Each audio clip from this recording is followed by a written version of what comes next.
Hey, it's the Belly here. This is just a quick little video from my phone rather than one of my other cameras. I'm loading up some 30 caliber or some 308 cases, cartridges, shells, and rounds, if you will. And these are the bullets that I'm using. These Barnes Match Burners 155 grain hollow point bolt tails. They say they've got a Palma contour, and when you look at them, let me go up here. When you look at them, they all look very the same. But when you throw them on a scale, this is what we're left with.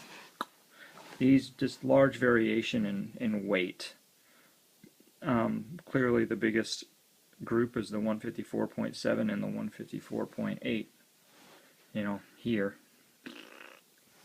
And they have 35. I have 35 of those. But here's why the weight variation concerns me. Maybe not 154.7 and 8 or 9 and 55, but definitely 154.2, 154.5, all the way up to another grain of weight, all the way down to 4 grains less.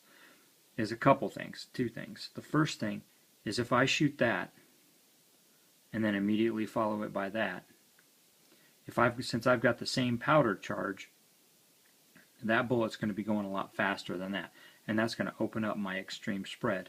And in precision shooting, not at 100, but at 600, 700, 800, 1,000, that 30 to 50 feet per second addition to the extreme spread is going to really hurt.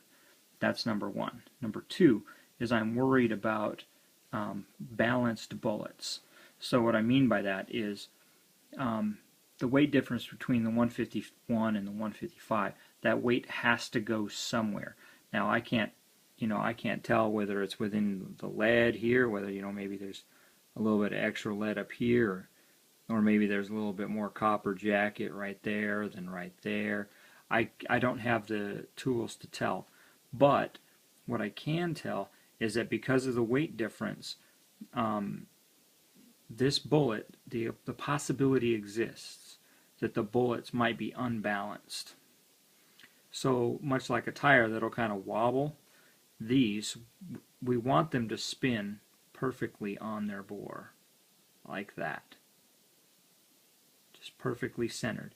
If the weight, like if there's a mess up, a manufacturing process that's screwed up, what'll happen is it'll be unbalanced, and it'll kind of throw it like a quacker. Like if it was a football, it would be a duck.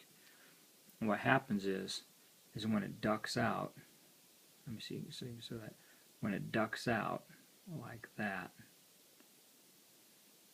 the tip of the bullet right here basically makes a circle called that cone, and that is as accurate as your bullet is going to get if that bullet is unbalanced and it comes out as a quacker. Particularly when bullets destabilize, if you shoot something slower. So like these ones I expect to go subsonic about 800 or 900, maybe 1,000, I don't know. But it is a concern to me when I start talking about longer range precision. Again, these type of differences I don't think you're going to notice at 100, at 200, maybe even not so much at 300, but it definitely will pull a bullet off. This type of inconsistency will pull a bullet off when you start talking about 700, 800, and 1,000.